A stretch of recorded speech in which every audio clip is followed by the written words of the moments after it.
Ashleigh Szabo was born August 5, 1980. She was a special girl from the start. She loved her family. She loved hanging out with friends. She was like any other girl growing up.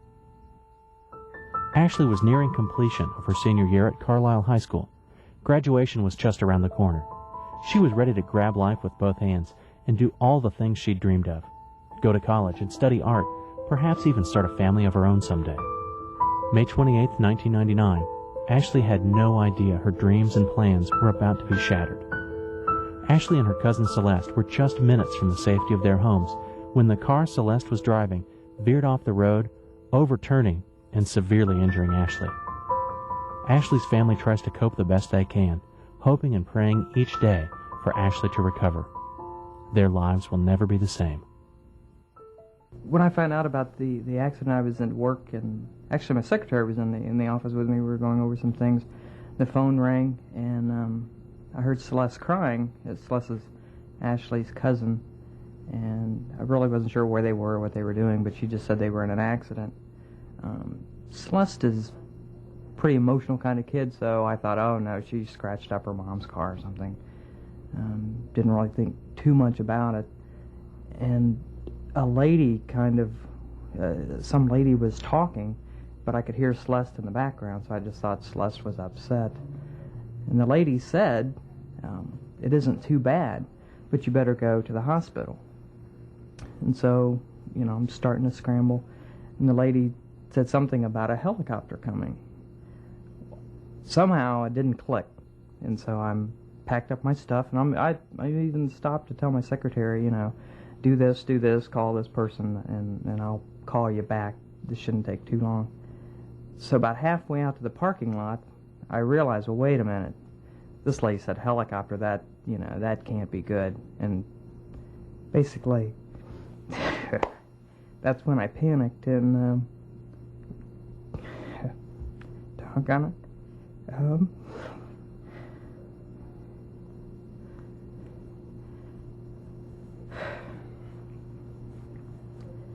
And I called my son, or I called the house. I didn't know, but my wife had gone out shopping.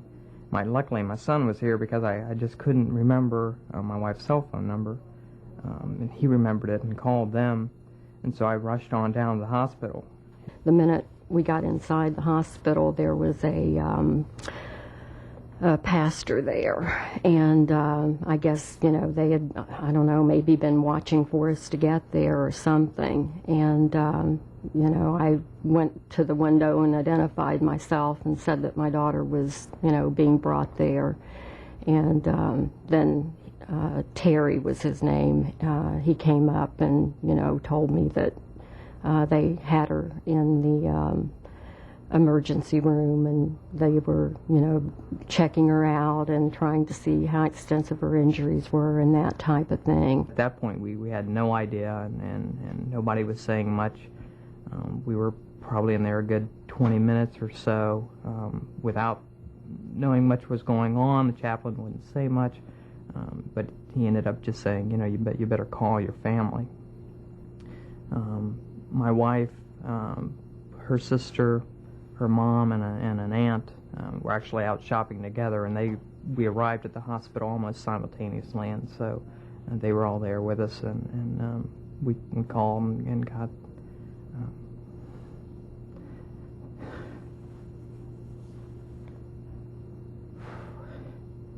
but my wife is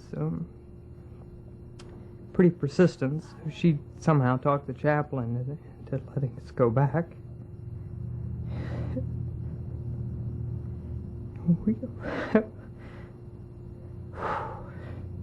When we got back to the trauma room, or whatever they call it, there had to be like 20 people, and I'm not exaggerating. There had to be like 20 nurses and doctors and people kind of milling around, and my wife kind of got ahead of me, and she got through some of the people first and saw her. Just kind of let out this scream.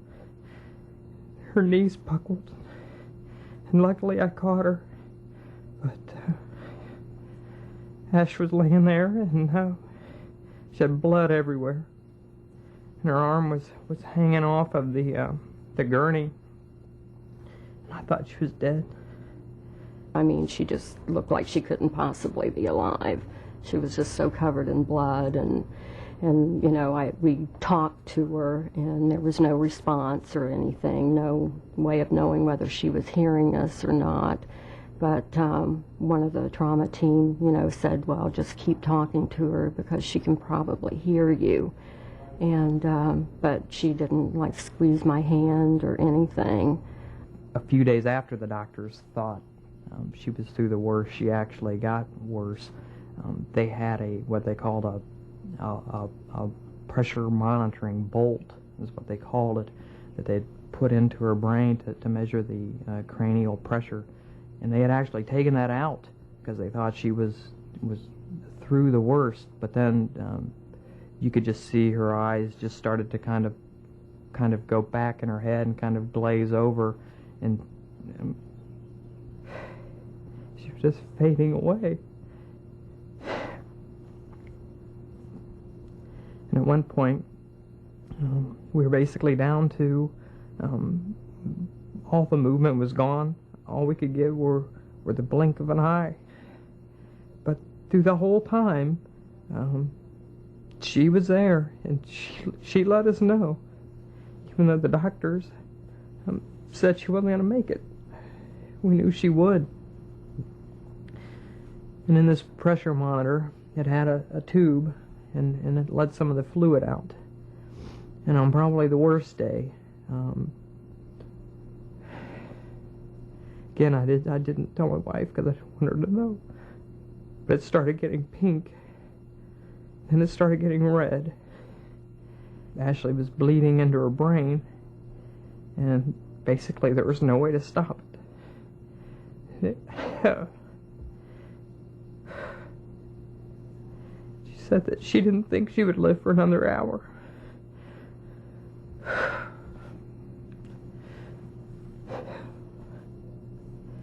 So we just went back, we just prayed.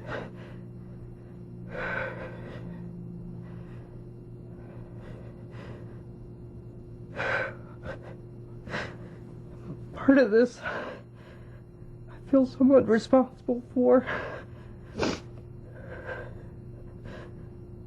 because I told God if He would just let her live. I didn't care if she got all the way better. Just let her live.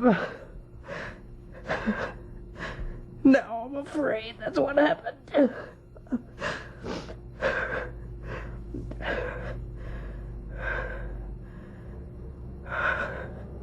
I hope that's not true.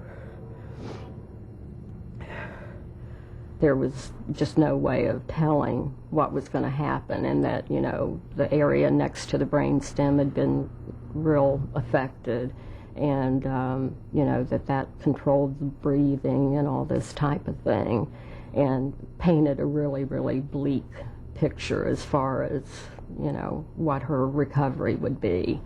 She was in ICU for about three and a half weeks, and a core group of us stayed at the hospital basically 24 hours a day. My wife didn't leave until she came home. So from May 28th until I think it was August 9th or so, we were at Miami Valley, and then from August 9th until December 5th, we were at Good Sam Hospital in Cincinnati. She can't do much of anything at all for herself.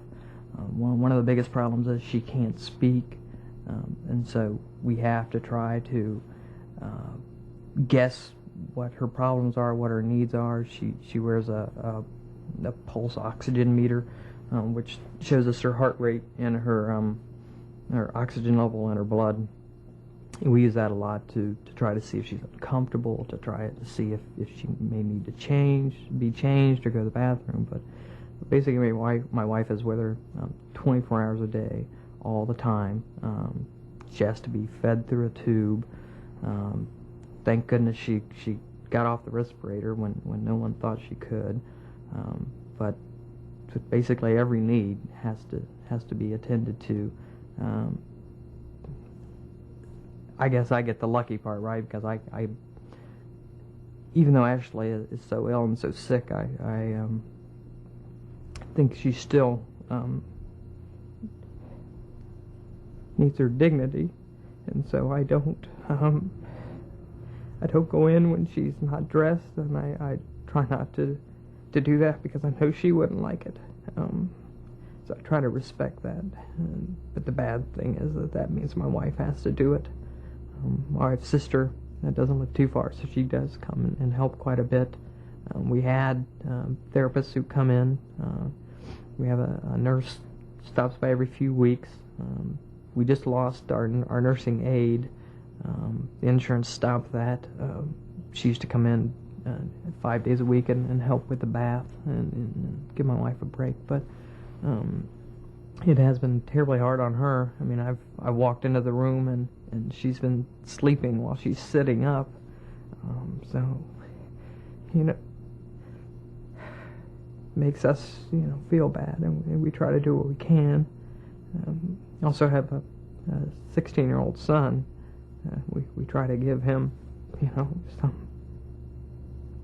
some bit of normalcy and bit of a life, so he doesn't have to bear this quite so much. And so sometimes I try to do things with him, but basically I rush home from work every night, and I sit with her from probably 6 until 9 or 10 when she goes to sleep. Lets my wife, cook and do other things and hopefully give her a little bit of a break. I usually was on the go all the time when the kids were in school, just, shopping, or, I work in the garden a lot in the summertime, and of course now I don't leave the house except to go to the grocery. And most of the time I get somebody to do that for me because I'm just not comfortable leaving her, even though my sister will come and stay with her and everything. It's just like when I'm not there, I just don't feel comfortable. I just want her to know that I'm with her all the time. And in fact, I sleep in the same room with her. I have a rollaway bed that we put down every night. The last time I saw her was just the Friday morning. We were all scrambling and trying to get the kids up for school, and Ashleigh was worried about that exam and rushing off. She wanted to get her camera and couldn't find it, and those kind of things. So just the normal hassle of the family rushing to get off to school and work. But I do know she was excited and just thrilled. I mean, she may not have had the grades of some of the top students or worked as hard as some others, but it was just as much of an accomplishment to her as it was for anyone else, and she was very excited. I kissed her goodbye on her last day of school, and she was real nervous because she had had a real difficult time with a couple of her subjects, and she was just terrified that she wasn't going to pass them and get those credits for graduation. She had actually gone back to school that day to find out her grade, and found out she passed, and so I can just imagine how happy she was. In typical big sister fashion, she went past her brother's room and poked her head in and basically said, "Hey, Bren, hate to tell you this, but I'm not giving you a ride home today. You've got to walk." All right. So that was the usual harassment of each other. It was only a block or so it's not any big deal. But and from there, she left with her cousin to go get a sandwich, and was coming back from getting that sandwich when they had their accident. Ashleigh Szabo must yearn to once again reach out and seize her dreams, to be the laughing, happy girl she once was. As it is, Ashleigh fights valiantly for her life every day, her family by her side, praying for the miracle that will bring back their special girl.